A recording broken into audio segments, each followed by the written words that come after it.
Welcome to CSIS Online. The way we bring you events is changing, but we'll still present live analysis and award-winning digital media from our Dracopolis Ideas Lab.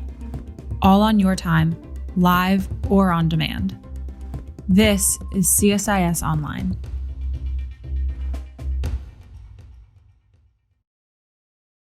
I'm Dan Rundy. I'm the Senior Vice President here at CSIS. Thank you for joining us today for a conversation about the creative economy. The creative economy is defined as the group of linked activities through which ideas are transformed into cultural goods and services whose value is determined by intellectual property. The creative economy is comprised by both formal and informal workers and spans various sectors, including audiovisual and performing arts, publishing, design, video games, fashion, architecture, advertising, software, television and radio, among many others. Concepts such as cultural heritage, the ICT sector broadly speaking, and the travel, tourism, and hospitality industry are intrinsically linked with the creative economy and are part, and in many instances are part of the creative economy. The creative economy is one of the fastest growing economic sectors in the world, with the global market for creative goods expanding to $500 billion in 2015, more than doubling in size from 10 years prior to that. The technology has been an enabler of the creative economy. It doesn't get enough attention from governments in low and middle income countries, and it's been overshadowed by other parts of the economy. However, 100 countries have national plans for their creative economies. John Hawkins, in his book, The Creative Economy, How People Make Money from Ideas, was the first to sort of coin the term. But we also have an author of another book called The Orange Economy here is one of our speakers. And he's the Vice Minister now for Creativity. And the president of the country, the president of Colombia, Iván Duque, was the other co-author of this book. So we've got three really thoughtful speakers today to talk about this really interesting issue, and I think relevant issue, especially in the context. We're going to talk about the creative economy, and we're also going to talk about in the context of COVID and what the role of the creative economy is in helping to emerge from COVID, but also sooner or later we're going to emerge from COVID and how the creative economy is a driver of jobs and growth. So I'm really pleased that we have Dr. Carlos Diaz-Rocio, who's the Chief Operating Officer of the National Endowment for Humanities. We have the Vice Minister for Creativity for Colombia, Felipe Buitrago. We also have the Ambassador of France to the United States. I'm very pleased to have Ambassador Philippe Etienne. Gentlemen, I really appreciate you being with us today to help us talk about this really interesting this very interesting sector, and a sector with great future. So Dr. Diaz, let me turn to you first.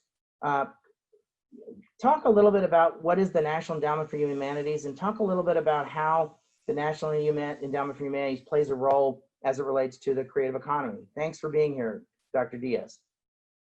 Thank you, Dan, and happy Constitution Day. As some of you may know, today is Constitution Day in the United States. On this day in 1787, 39 delegates to the Constitutional Convention signed the American Constitution, which is now one of the oldest active constitutions in the world. And that Constitution made the United States the first democratic republic in the world. So I'm really glad that we're having this discussion on such an important day. I want to begin by thanking you, Dan, for the invitation, for putting this panel together. And I think I can say this on behalf of the administration, on behalf of the government. Thank you for your service, for the work that you have done for the administration as chair of two advisory committees, one in the USAID and one at the Exim Bank, and for devoting your career to exploring issues that really don't get the attention they deserve, issues that are critical to national security, and that, Washington is filled with foreign policy think tanks that tend to focus on the hot, sexy, hard power issues of the day, whether it's defense policy, nuclear proliferation, global security, counterterrorism, energy policy, trade issues, you name it. Those issues, as critical as they cover half of the equation, the hard power half. And you and CSIS have really done a great job also highlighting the other half of the equation, what your board member, Joe Nye, has called soft power. And it's really important that we talk about these issues because they really make a big difference in national security. As President Trump's national security strategy states, economic security is national security. And talking about a sector of the economy as important as the creative economy is really, really important. I'm sure we're going to talk about the different ways in which we can measure the creative economy. By the most conservative estimates, it is estimated that it's about 4.5% of the US economy, going up to 11% if you broaden it, as you mentioned, to include other sectors such as education and cultural tourism. Some estimates I saw from the Department of Commerce estimate that about 80% of leisure travelers in the US engage in some sort of form of cultural tourism. And of course, when you go, for example, to New York to a Broadway play, what do you do as well? You go have dinner, you stay at a hotel. So the multiplier effect is great. And so we need to focus not just on the value of culture for the individual. I think nobody will dispute that going to the opera or enjoying some wonderful music or going to the Museo del Oro in Bogota or the Louvre in Paris are good for the soul, good for the spirit. But we also need to make the case that these activities are good for the economy, that they make real economic sense, right? That these are about dollars and cents pumped into the economy. Our friends in the sciences, I think, have done a great job making the case for why the work they do is critical to national security. I think nobody will dispute the importance of nuclear physicists and aerospace engineers and computer scientists in helping to develop the weapons and the systems and the technologies that help our wonderful military win wars. But we also need to lean more aggressively in the work of humanists who help to make sure those wars don't happen in the first place, to help us keep the peace. The work of historians who teach us the lessons of history so that we don't make the mistakes of the past. The work of translators who help us communicate with people across borders. The work of skilled diplomats who are well-versed in cultural diplomacy, who can help us go to a negotiating table to understand what the other side wants from a negotiation so that we can be more effective. And that's the work that we sponsor here at the National Endowment for the Humanities. So I'm really pleased to be able to serve as the COO of an agency that works as the equivalent of a Ministry of Culture in the United States. We don't have a Ministry of Culture like in Colombia and France and many other countries. So we are sort of the closest thing we have. And we don't dictate policy from Washington, D.C. We help to spur economic growth in the creative economy in a fairly decentralized way by providing grants to cultural institutions. And so when I got your invitation to be part of this panel, I was really excited because not only is this issue critical for our economic prosperity, but because it doesn't get the attention that it deserves. Although I do have to say that I was a little intimidated at first when I heard that I was going to be sharing the stage, or in this case, the computer screen, with on the one side, the guy who literally wrote the book on the creative economy and wrote it with no less, as you mentioned, with the president of a country that has become one of the Western Hemisphere's leading cultural exporters. And on the other hand, with the official representative of one of the world's cultural powerhouses, and not just recently, but over the past few centuries. So I hope I can contribute to the discussion. I hope I can learn from the experiences of Colombia and France, so we can do what we do here in the US even better. And I think as I conclude these introductory remarks, I think it's pretty neat to highlight something that that I think brings the three countries together. We have both mentioned the book that the Vice Minister wrote with the President. And that is a book that was written by two Colombians working on the creative economy in the United States. And they begin their book with a French quote. And with apologies to the ambassador for butchering the pronunciation, that phrase in its original French reads something like, "Rien n'est plus fort qu'une idée dont l'heure est venue." Nothing is more powerful than an idea whose time has come. And I really do think that the time has come not only to discuss the importance of the creative economy, but to talk about how to make sure it receives the rightful place that it deserves at the table when it comes to the discussion of all these issues that have a real economic impact and that affect the national security of all our people. So I look forward to the discussion, and I hope to learn from all of you. Thank you. Thank you very much, Dr. Diaz. I really very much appreciate it.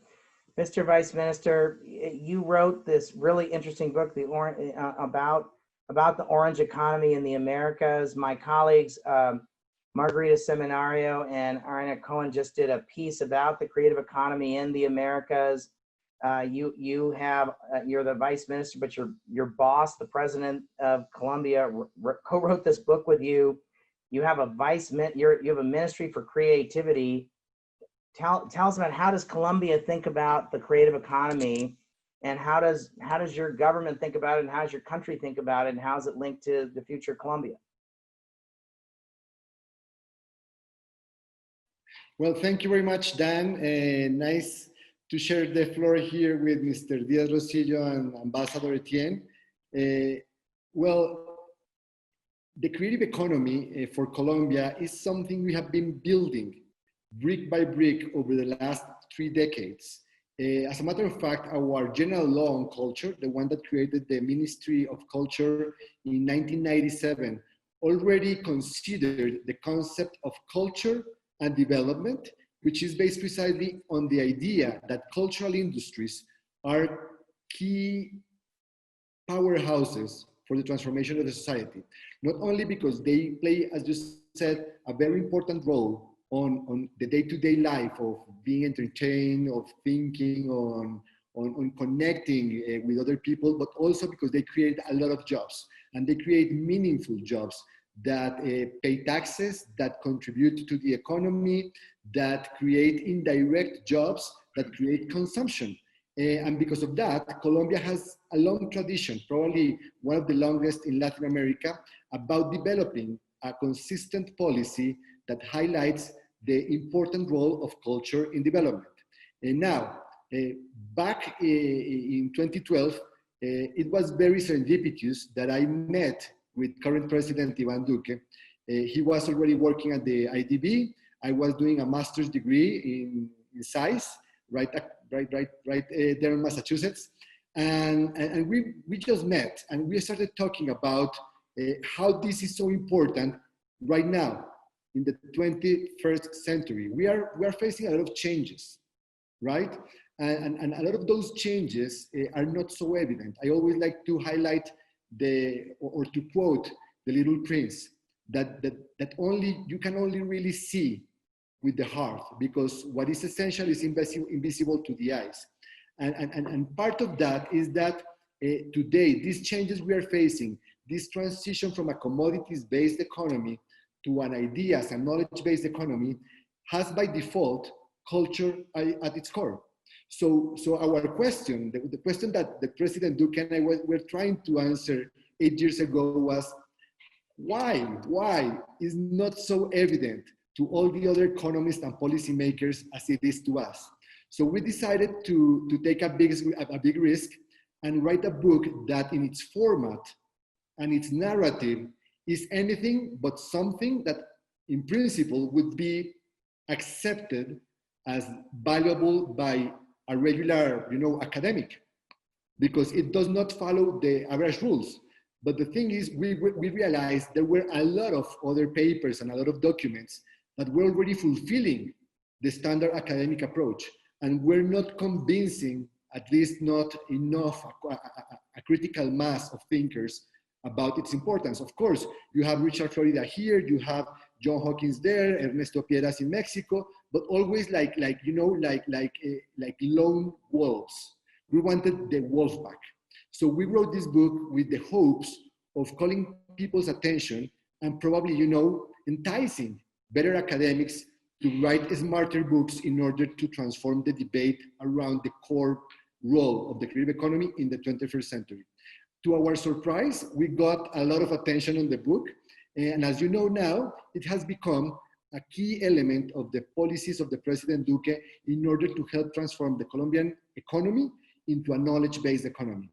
Of course, this is not something you just enact into a decree and magic happens and everybody is on the creative economy. No, you have to enact policies, create institutions, push changes, and especially conquer hearts and minds everywhere. In particular, in economic-based, economic-centric thinking environments and in culture-centric thinking environments.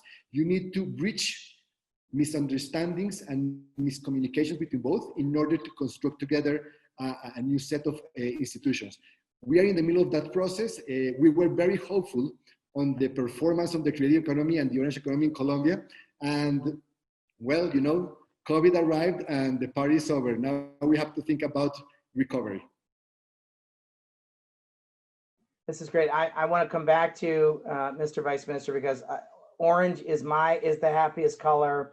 Frank Sinatra is the greatest singer of the 20th century, and I want to talk about Frank Sinatra with you. We quote him in the book. I want to talk about Shakira. I want to talk about, there's like a series of things. I want to talk about Colombian coffee with you. There's a series of things I want to talk to you about. So I have to put that in the parking lot. I'll come back to you. So Ambassador, thank you so much for being here. I think Dr. Diaz is so right when he says that France is a cultural powerhouse. I think that when I think about, when I met your colleagues, I said my favorite restaurant in the world is Taiwan, which is in Paris. There's a cartoon that was based on Taiwan, this cartoon with the mouse. So, you know, Ambassador Etienne, I'm so glad you're with us. Travis, can you switch the camera to the Ambassador of France, please?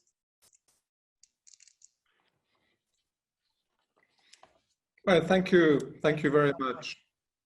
So I love Taiwan, and I'd love, you know, the next time I'm in Paris, I hope that we can have dinner at Taiwan. We'll have to make reservations way in advance, but it's one of the great restaurants in the world. But I'm a great admirer of your country.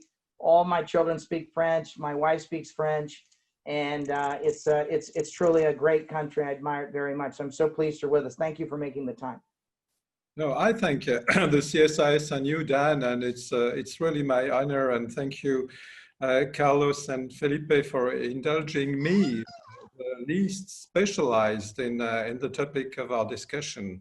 En cualquier caso, estoy muy feliz de participar en un intercambio que reúne a Estados Unidos, Francia y Colombia, un país muy querido. And I will indeed confirm, I don't know whether I would have used the word powerhouse, but if you use it, I can confirm that culture is really something which is very, very important for France, including as a public policy. And we have been having the Ministry of Culture for 60 years now, but this tradition is much, much, much older, and it could start with Louis XIV and even maybe earlier. This tradition continues today, but in the recent years, there has been a growing awareness in my country of the fact that creative industries in our country include over, let's quote some figures, 300,000 businesses, 1.3 million people out of an active French workforce of approximately 30 million, and over 90 billion euros in revenue, twice the amount of the automotive industry, for instance. And as you said, it is also the over 50 million tourists each year. You mentioned that, Dan, who enjoy a cultural experience during their stay in France.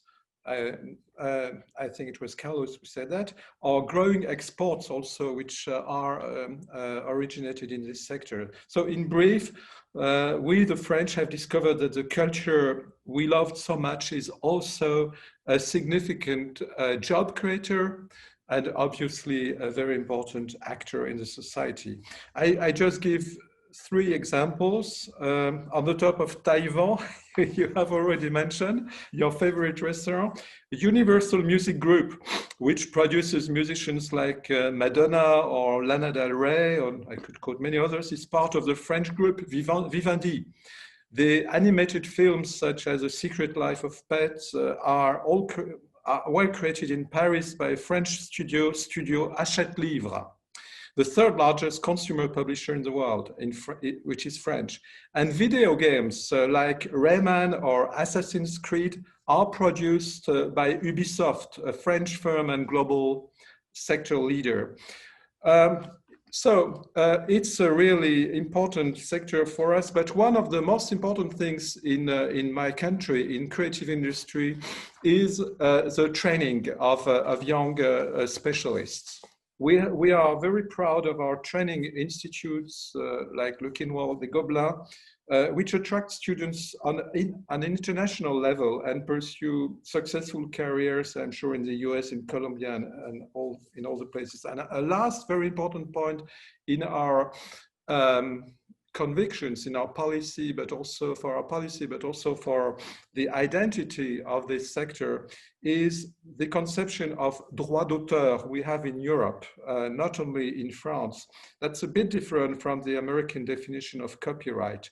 This conception truly protects the right of the creator, and it is something which belongs to the whole picture of this. Of course, the COVID crisis has impacted these activities. Many sectors from the creative industries nevertheless come out better than other activities and economic sectors, notably when they are linked to digital practices, obviously. But we have invested a lot of money to keep the jobs. There have not been layoffs in France in the cultural sector due to COVID-19 because we have injected quite a lot of money. And as I think Carlos spoke about the CARES Act, which the US has been implementing. Also in our recovery plan, we have 2 billion euros dedicated to the cultural sectors, including with a separate section benefiting creative industries. Finally, some reflections on the future of those creative industries. They are really strategic, both for their economic impact, but also for what we call the power of influence. You mentioned soft power. We see that in tourism. There is here a power of conviction and influence, which is really important. And I think that our democracies need very much to invest in those sectors. And the COVID-19 crisis reminds us that states have a role to play alongside with those businesses, with those industries. I will give just one example for the future: virtual reality. Virtual reality is a particularly groundbreaking cultural practice, and our country, and including our public sector, and our government, we have decided, without waiting for the emergence of a profit-based economic model for virtual reality products, we have decided to invest to create, for instance, international festivals and to help development through training institutions, as I said, to create a possibility of a rapid and very bright development for those virtual reality businesses, which means that for the future, we need, in my country, at least a combination of public action and private initiatives. Thank you very much again. And I will try really to read your book, Felipe, with the book where you have written with President Duque. I am really very much excited by this idea, and congratulations for having done that. And thank you again, Carlos, for the very good cooperation we have initiated with your national endowment. Thank you so much. Ambassador, thanks so much. You could make reading the book one of your COVID projects. You know, everyone has COVID projects. This could be one of your COVID projects, Ambassador. Ambassador, you are going to enjoy the book. Yes. It's going to be surprising at the very least. And so let me ask, Felipe, let me turn to you. Why is it that the creative economy doesn't get enough attention? We've done a lot of work here at CSIS, partially with the NEH, with Carlos Diaz. He's been a great partner to us, but also with the government of Taiwan. We've done a number of studies looking at Australia, Taiwan, India, because Taiwan is thinking a lot about how it leverages its creative economy and sees it as a big part of its future. Why has it taken so long? I mean, you and President Duque have been banging the drum on this. Why has this been hard to, I think it's getting more attention now, partially because of your efforts. But why has this been hard up until now? I mean, you can throw several hypotheses there, but the one I like a lot is there's a combination. I spoke a little bit about this miscommunication between economists and cultural people, right? And the thing is, for a very long time, not always, but for at least the last couple centuries, a lot of people in the cultural sector was very comfortable by, you know, being special and receiving resources from the government or by public authorities, in part because industrialization left a lot of scarce resources that could be directed towards art and culture. And we created marvelous institutions, and we created investments in arts funds everywhere in the world. Even developing countries started to have extra resources to devote to culture. So for 2 centuries, we had a vacation on believing that culture should not have a commercial intent in order to be financed. And to some elements of culture, you could argue that you need to correct for market failures, you know, failures to assign resources. When you think about opera, or when you think about the preservation of heritage buildings or traditions, you definitely have to put public money there. But many, many cultural activities have always been commercial at their core. You have always had art being sold through galleries. You have always had theaters selling tickets. You have always had a cinema searching for an audience. You have always had a broadcasting of television and radio looking for advertisers. But a core activity, a core element of arts and culture somehow believed they were beyond economics. So a discourse was created about not having a relation with commerce. And on the other hand, economists were also very comfortable making a lot of resources and a lot of income through industrialization and through the transformation of natural resources. And that was very okay in order to lift people's out of poverty. I mean, the whole world was about 95% very poor in the 1800s. And today, less than 25% of the world is really, really poor in comparison. So yeah, we have still a lot of space to cover in terms of equality, but we have come a long way in terms of building prosperity for a lot of people. So having said that, for a long time, we used to believe of culture and economics being something like water and oil. They don't touch. And that's a lie. That's a fiction. What we believe with President Duque is that culture and economics are 2 faces of the same coin. What happens is when you have a coin in your hand, you see one face. You have to assume, you have to believe the other exists. And when you think about human relations, we as humans, we exchange 2 things. We exchange needs and we exchange ideas. And when we exchange needs, we do trading. And when we do exchange ideas, we do culture. They are both our ways, our means of exchange and of building societies, are economics and culture. They are together, and it's okay to have a proper look of both separately, but never assuming they are not part of the same coin. Just one last question, Mr. Vice Minister. The intellectual property, the ambassador talked about intellectual property. How does Colombia think about, Colombia just recently became a member of the OECD. Congratulations. I was an advocate of this, and a big belief, very important that you become a member. But I think part of it, there was a series of sort of hurdles that a country has to meet to kind of become a member. But I think one of them is property rights protections and how do you think about intellectual property in the context of the creative economy? Because I think it's central. That's definitely a core element of the orange economy. In our book, we speak about the creative ecology, and that has two readings.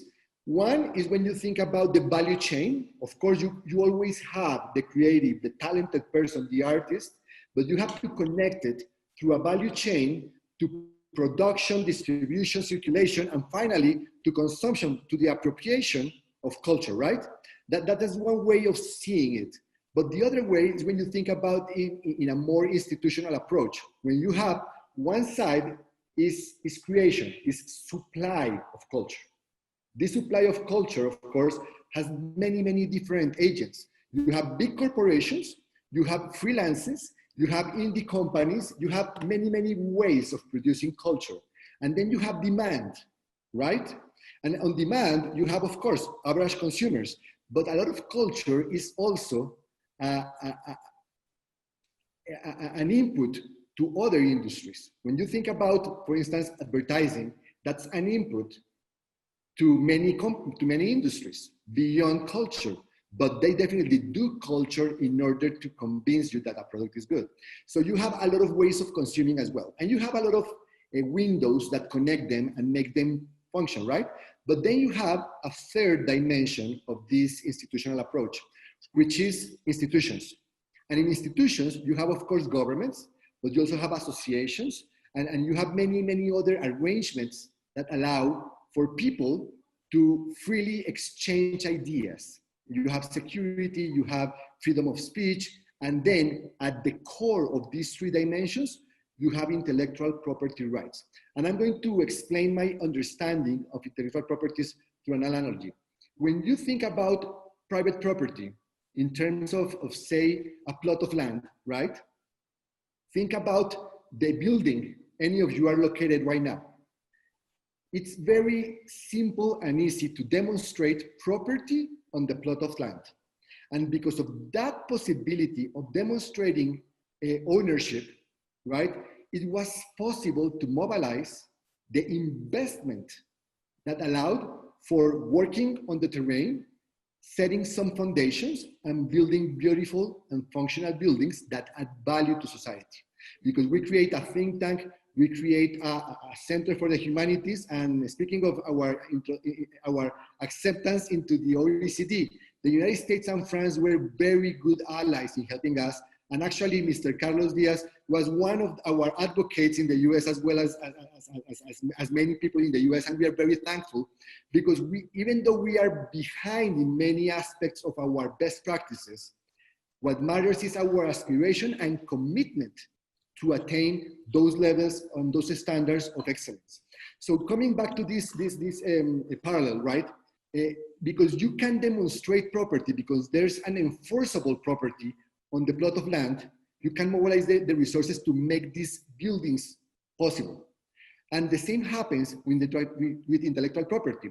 If you think about this guy, you know, that is like in his late 40s, after a long career in journalism, actually spending almost a decade writing a book, if he's not ensured that he has a copyright over his creation of his book, of his masterpiece, we would have never known 100 years of solitude. Because Garcia Marquez would have never had the confidence to trust anybody to send a manuscript and say, what do you think? Because he was reassured that his property was going to be protected. He was, you know, confident enough to share it with that publisher to receive a yes or a no.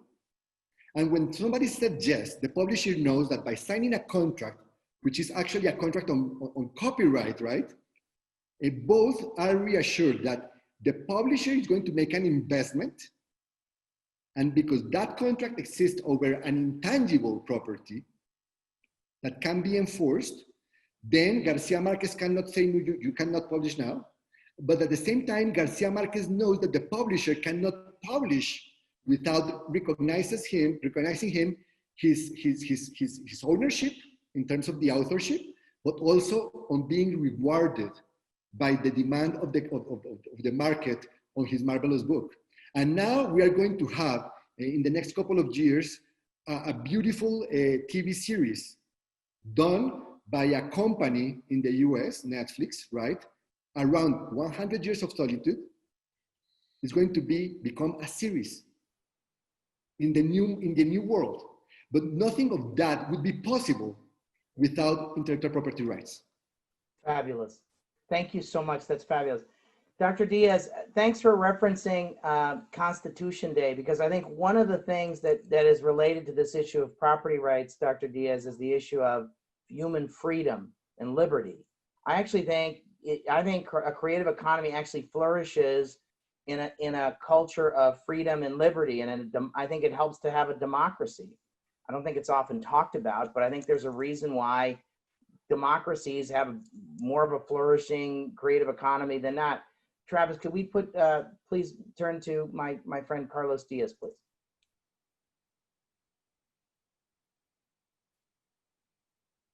You see me? Yeah, I think I don't know. Is Travis? Have we? Can we put Dr. Diaz on? Once you start talking, so just. Okay, yeah. So anyway, so Carlos, how do you think about the issue of democracy and liberty? But also the other thing I wanted to raise with you was creative economy isn't just in cities, and you do a lot of work, if I'm not mistaken, at the NEH on reaching rural communities. That there's a lot of significant culture and cultural heritage that are drivers of economic growth in rural communities. And I'm sure this is the same in France, and this is the same in Colombia. But so think about this issue of freedom and liberty. If you might just talk a little bit about that, but also if you might talk just a little bit, how's the NEH support culture and cultural heritage as a driver of jobs and growth in rural communities? Absolutely. Thank you, Dan, for that question. I think one of the successes of the way in which we fund culture in the United States is that we do it in a fairly decentralized way. 40% of our grant-making budget goes directly to our state and territorial partners. We're headquartered, as you know, in Washington, D.C., but we have 56 state partners, one for each of the 50 states, the District of Columbia, and the 5 territories around the world. And one of the keys of our success is that we send that money directly to those communities that know how to spend it best. There's no question that if federal funding were to be cut for museums in New York City or LA or San Francisco or Chicago, those museums or those theaters will continue going on. But in the rural communities, right, in those small towns in Middle America, those federal funds really make a big difference. So one of the things that we do is that we make a deliberate effort to reach out to them, to do workshops, so that small town museums and historical societies and libraries and small colleges and universities, historically Black colleges and universities, Hispanic serving institutions, can benefit from the multiplier effect of our tax dollars going to them. Our founding legislation is very clear in saying that the humanities belong to all the Americans, and we have a mandate to make sure that all Americans, not just those in the big cities, but everywhere, have access to culture. And so we spend quite a bit of effort to make sure that those dollars go not just to the big centers of population, but to rural America, who otherwise would not be able to see the benefits of culture in the same way that the big cities would. So I would think that I would say that that's one of the highlights of the work we do, and one of the most effective ways in which we inject dollars and cents into the American economy. So when I mentioned the founding legislation, one of my favorite quotes from that founding legislation, which I think goes to your question about democracy and freedom, is that democracy demands wisdom. And I like to think that we're the agency that helps to inject that wisdom by funding excellence in the humanities and in cultural projects all across America. I love that quote. That's a fabulous quote. Democracy demands wisdom. Amen. I totally agree with that. Carlos, while I have you, could you just spend a minute? The CARES Act, the Bipartisan CARES Act, entrusted NEH with helping support cultural institutions in the United States in responding to COVID. Could you just talk a little bit about that? Sure, absolutely. So the president signed into law the CARES Act in March of this year. It's a bill that injects over $2 trillion, that's trillion with a T as in Tom, dollars into the American economy. Not all of it, of course, goes to the cultural sector. There are many parts of it, like the Paycheck Protection Program, that benefits the cultural sector indirectly, because it ensures that people who work in different cultural industries are able to receive a paycheck but $232 million went directly to the cultural sector in the form of grants. The NEH got $75 million, and within a matter of 3 weeks, we were able to disperse $30 million. By now, we're up to $70 million of that $75 million, and that's a way in which we provided direct aid to institutions. We keep on hearing all the time about how museums being closed and theaters being shut down is having a real impact on the cultural sector. So we have injected that money directly into the economy. We've also done things that don't make it to the news and people don't really hear about. In addition to the money that has been sent directly into people's pockets, we have, at the direction of the President's Office of Management and Budget, taken advantage of all the governing authorities that we have to provide maximum flexibility to our grantees, so that cultural organizations that tell us that they have to extend their projects because the exhibit can no longer take place, or that their budget has to be revised because now they have to use new technologies, or that they need a supplement, right? We have been given maximum flexibilities to make sure that those organizations can extend their project or reimagine their projects, or use the money that otherwise would be going for an in-person convening so that we can do a virtual convening. And so we've been able to provide that form of regulatory relief that goes beyond dollars and cents into flexibilities so that they can continue doing the work that they do well and extend their projects in a way that they couldn't otherwise. So it's both money injected into the economy and regulatory flexibility so that we can keep these industries afloat.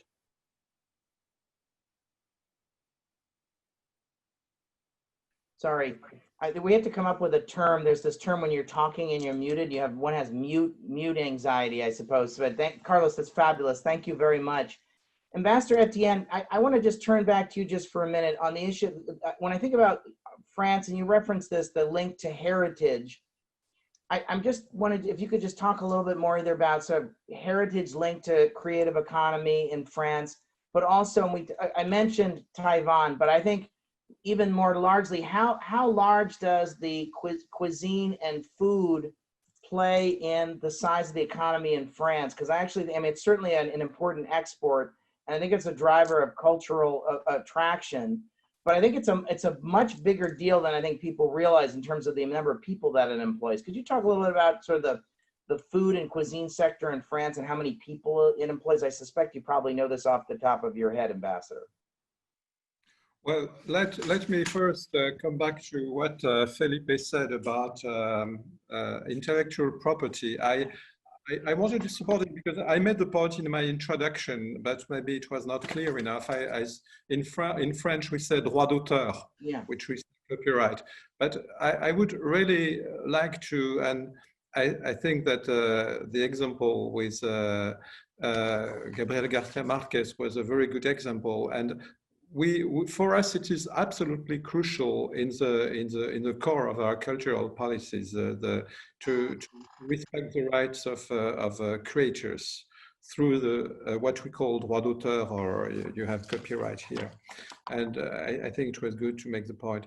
I would also come back to what Carlos said about the partnership with our territories. And here I come to your question. For me, about, and I will come later to gastronomy and to restaurants, because I see it is really it's on my mind. But you're right. But I think that Carlos made a really important point on this, the role of cultural policies and how we can support territories, and especially, but not only in, and we have this issue, in France, because we have been, and we are to a certain extent still today quite a centralized country with Paris, and so we try really now to develop cultural activities, including in the creative industries in other regions.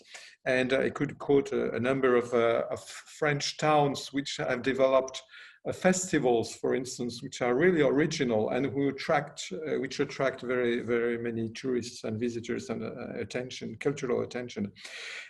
Heritage is, it's like the CARES Act in the US. It's a very important part of our recovery plan, which has been presented recently. In this recovery plan, we have 2 billion euros for culture. And out of those 2 billion euros, we have precisely 614 million euros in aid for cultural patrimony and heritage. And our president was recently in the southwest of France to visiting one monument in particular, which has been renovated recently, to underline the importance of this new heritage and cultural patrimony policy, which has been developed in the 2 or 3 last years. So it's a big part of this plan. We have also in this 2 billion euros for more than 400 million euros of future investments for creative and cultural industries. So this is the second big part of it. But indeed, the support for cultural heritage is really important in our recovery policies. You are absolutely right. Gastronomy and cuisine à la française is a big part of our tourist. The fact that France has such an attractiveness for tourism, and you're right, it's also a creative industry as such, because it's really a creation when you are in a restaurant like the one you have mentioned. Ambassador, I could reference Colombian coffee in Colombia. It's a national, it's a creative. There's an intellectual component to it too, though, right? I mean, there's food is a. No, right? it is true that we like to be known not only as a country of wine and cuisine, but also the examples I gave, the very modern virtual reality and the high tech. But it's true that we are very proud of this tradition, and we try to continue. And for instance, we have every year, we have well, this year it was difficult to do it because of COVID, but we have every year one day which is called Goût de France. So it is a sort of a joke, you know, because Goût de France means taste of France. But if you hear Goût de France, you hear also Good France. So we have this day every year where all over the world we celebrate the art, the French art of not only the cuisine, but also the way we can host people and invite them to have a nice dinner in different traditions, be it in the bistro in a small area in Paris, or the great evening with a royal tradition from the ancient royal times, where we keep this in places like Versailles for state dinners. So we have these traditions which we are very much keen to preserve and to develop into the future as one of indeed a really important ways of creating new pleasant activities for not only for our people, but also for our friends and visitors. Thank you, Ambassador. We've gotten several very thoughtful questions from the audience, and this is great. I could do this another couple hours, frankly, and I'd like to do a lot. We want to do a lot more at CSIS on this topic, and you'll all be hearing from me about this. I think there's a lot to be done here. But here's a question: how can creative industries better adapt to increasing digital times as social distancing and stay-at-home orders prevail? This is from Maggie Thompson. So who wants to take this on first? How can creative industries better adapt to increasing digital times as social distancing and stay-at-home orders prevail? Carlos, you were giving an example in San Francisco. Maybe I might start with you, Carlos, if you wanted to tell that story that you told in the green room, in the virtual green room. Let me unmute here. Yes, we're good. Sure, absolutely. I mean, taking advantage of technology to promote culture is I think, incredibly important. The example I was given was from an email I received a few hours ago from the San Francisco Museum of Modern Art. I have it in front of me. It says, and I quote, "Take an auditory stroll through the many manifestations of sound-based art, including a playlist of your favorite museum sounds and an art piece that sounds as stunning as it looks." And that's just one example. We've been getting a lot of emails from museums around the country that are shut down. People cannot go visit the wonderful exhibits that they have curated over time, but they're using technology in very creative ways so that from the comfort of your home, you can take a walk through the hallways of the museum and experience not only the visual arts, but the sounds. And these things that would not be for us. I wouldn't have thought of that just a few months ago. And so these institutions are being creative in the way they use technology.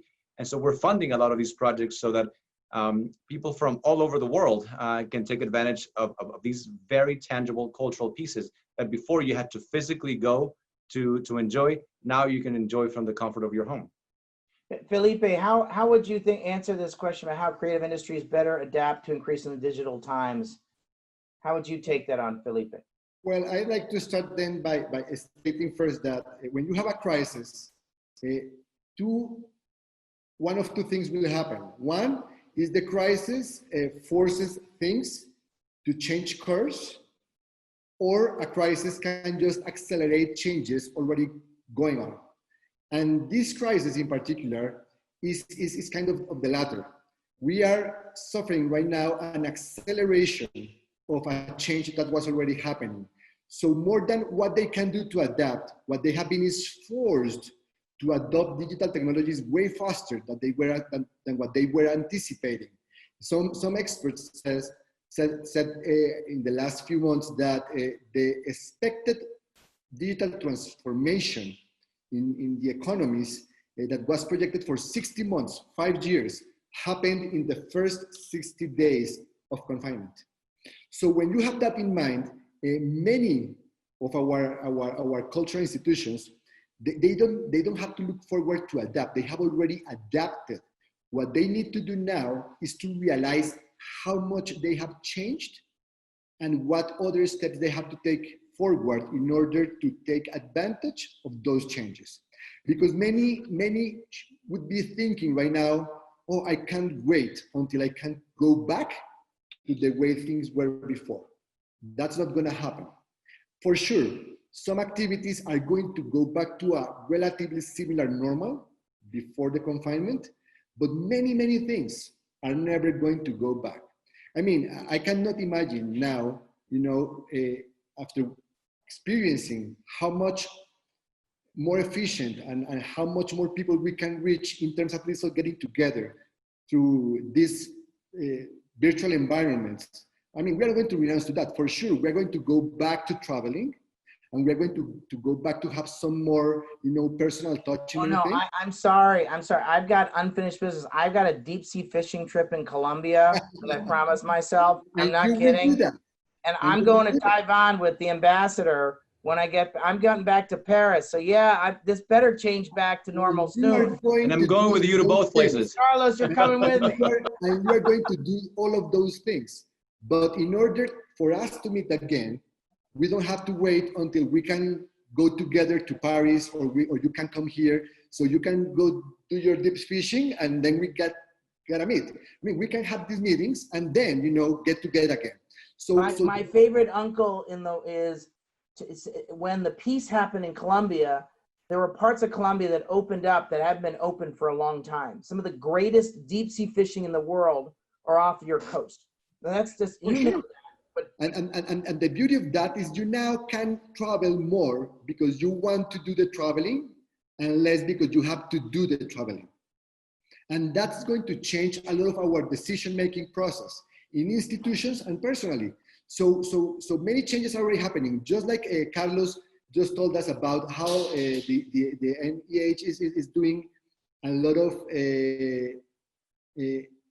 changing and support to institutions to use the money in different ways than they were allotted at first for.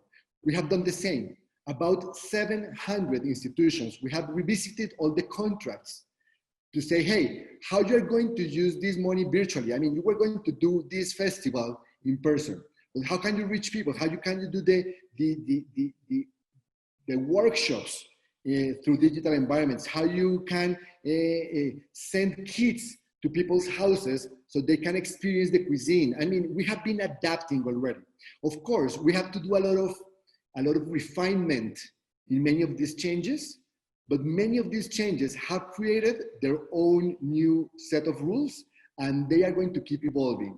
For sure, some creatives, and creatives are always at the forefront of innovation, are going to keep surprising us in the next couple of years with their evolution of these trends. And a lot of people are going to be kind of left behind, trying to catch up. I mean, this is going to be very interesting times in terms of how creative content and creative endeavors adapt to these new rules that are already very pervasive everywhere in our lives. So, I mean, this is very, I mean, I don't think anybody has like the perfect recipe, but all the elements are already on the table, and different entrepreneurs and creatives are using them in very interesting ways. As a matter of fact, we have our National Symphonic Orchestra has been producing content like crazy. They have even, you know, revisited and created a new version of the national anthem with symphonic arrangements. And they are now producing their first ever TV series. And they're already thinking about that part of their business model includes having a TV series year by year. And that would have not happened without the pandemic. Ambassador, how are you thinking about creative industries better adapting to these digital times? You've referenced some of this before, but I'd welcome a chance for you to add anything you would like to add, Ambassador, on this topic. Even if our museums, for instance, have reopened actually in July, Versailles and Louvre are open now.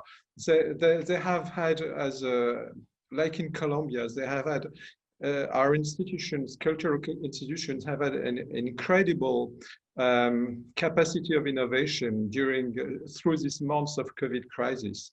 I have never received so many offers to visit our museums or to listen to our symphonic orchestra or to Paris Opera. There was an incredible offer online of creations during those months. And our cultural services, which are for the United States, which are based in New York, by the way, have proposed a selection of those French cultural goods for American audiences on the net, online. But I agree with what Felipe said. The world will not come back in this field to the complete situation of before, exactly because they have learned and they will also adapt their situation. And to answer your question, your public's question, yes, it will be different, but it can be even richer. To give you just an example, we have, even before the COVID-19 crisis, we have started to develop a new product called Microfolie, which is about offering like a digital museum to different places with access to digital resources coming from different museums or cultural institutions of France, but maybe of other places as well. So we are, even before the crisis, I think that the transformation had started and it will be accelerated by the COVID-19 crisis. Not to mention some creative industries which are already online, like video games, for instance. I mentioned virtual reality products. Of course, for those products, as I said in my introduction, since they were anywhere on internet, the COVID crisis has not harmed them. On the contrary, it has accelerated them. In many ways, COVID has been a disruptor in many instances, but it's also been an accelerator. And that's one of the things that we've talked about in this conversation, that there's been disruption, there's been acceleration, and Felipe's point about creatives at the forefront of adaptation, that we need to enable adaptation. And so one of the roles, I think, of governments is to enable and allow for that adaptation to happen. Now, I do want it to return to something like normal. I know you're right, Felipe, there's gonna maybe a while, we have to adapt and we have to accept. I'm slightly in denial about that. But I do think that it is true that I think we weren't doing this, webinars like this 6 months ago. If I invited you to a Zoom virtual roundtable at a think tank, nobody had done it.